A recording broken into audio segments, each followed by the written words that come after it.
This is a city that has become a monument for disaster. Pripyat lies right next to the site of the doomed nuclear power plant at Chernobyl.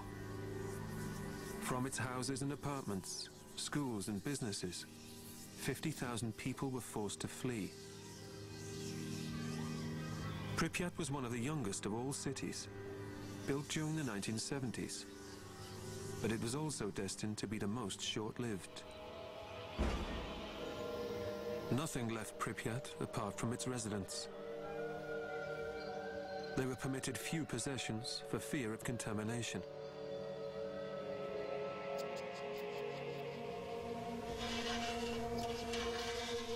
And as the rain poured down just days after the disaster, it brought even more radioactive dust back to the streets of the abandoned city.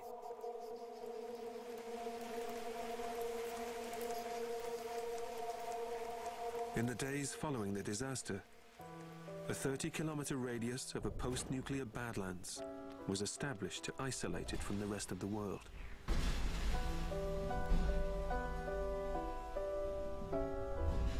This is the most contaminated land on the planet, land that will take thousands of years to become healthy again.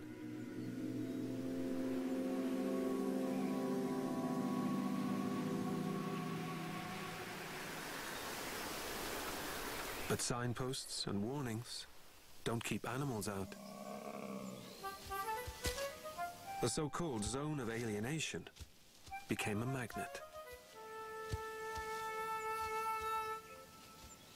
But the legacy of its human past will influence the way the wildlife survives here for many years to come.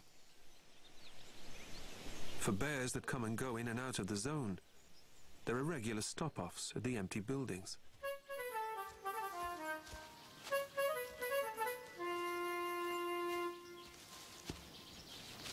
Bears are inquisitive animals, and these old houses often contain something worth eating. This one has the kittens inside.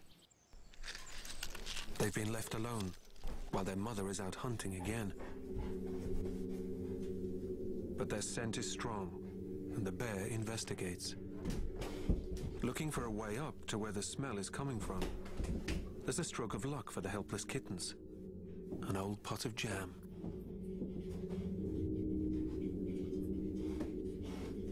It distracts the bear just in time, and the kittens have a narrow escape.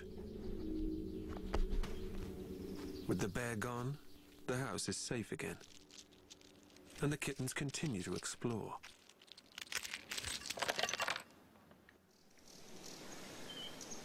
Meanwhile, their mother, oblivious to the dangers her kittens have been facing, is doing what she does best, searching for food, always on the lookout for an opportunity. Chernobyl's bird life is often less contaminated by radiation than creatures that live on the ground. But it was a species of bird that showed a genuine case of mutation after the disaster. Some barn swallows produced white rather than red feathers under their chins. But it appears to have been unattractive to other swallows, and the mutation died out. Other mutations have been brief too. Mutants are often weaker and make easier targets for predators. Life in Chernobyl really is about survival of the fittest. As the cat travels through a surprisingly green post-nuclear landscape, it's hard to imagine this forbidden zone with a silver lining. But the resurrection of Chernobyl's wildlife was so unexpected that it left environmentalists heartened by nature's triumph over man's most terrifying and self-destructive of deeds.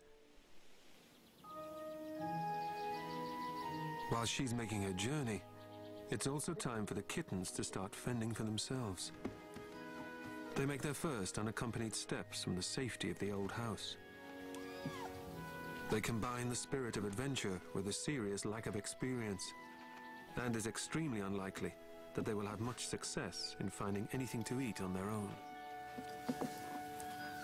At best, they must try and stay alive.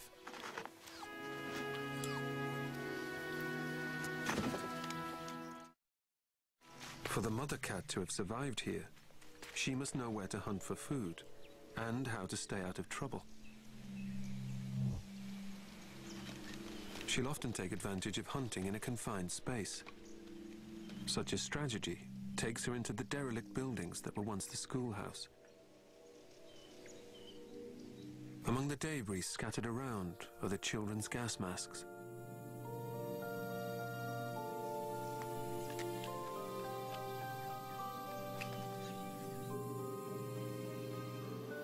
Everything here has been left to gradually succumb to the sublime decay that only time can bring. And it has plenty of that. Every object adds to the eerie memories of a place once so full of life.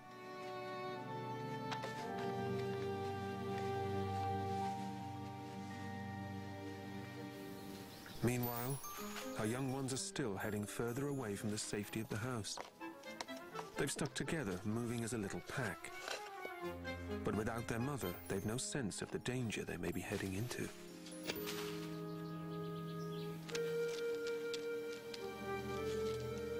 She's still unaware of what the adventurous kittens are up to as she continues to patrol the old schoolhouse. Hundreds of Pripyat schoolchildren were forced to flee, leaving everything behind, their toys and books frozen in time.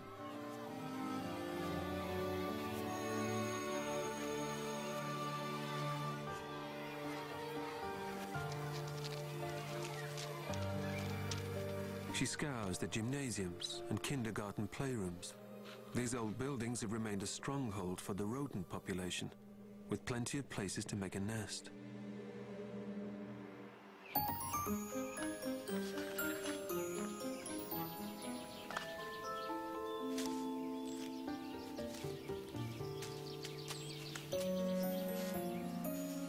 Back on their own journey, the kittens are heading into open country, making them even more vulnerable to attack. Not from predators lurking in the shadows of the old building, but anything that's watching from above.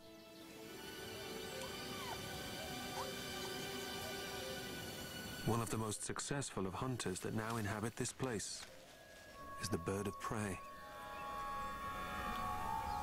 There are so many small mammals here that they've become incredibly successful.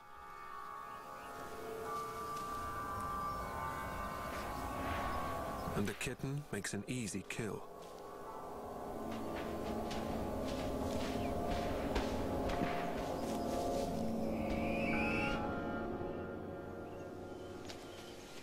As one of her kittens becomes prey, their mother is about to make her own kill.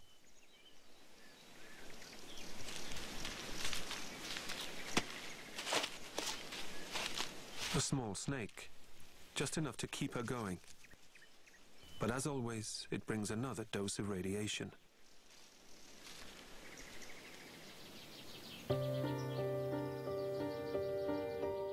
After her journey, she's finally returned to the old house to check on her kittens. But she soon makes a disturbing discovery. She's returned home to find an intruder lurking around the family home.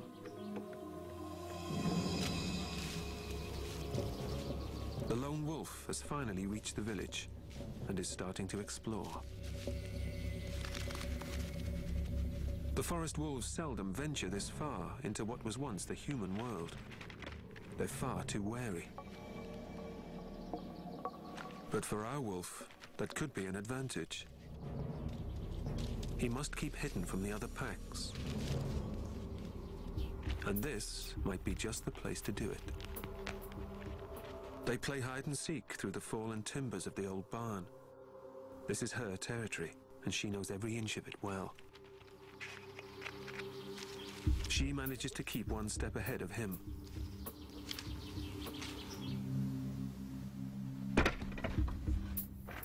She won't be able to keep the wolf from the door for much longer. His persistence pays off, and he manages to get into the house.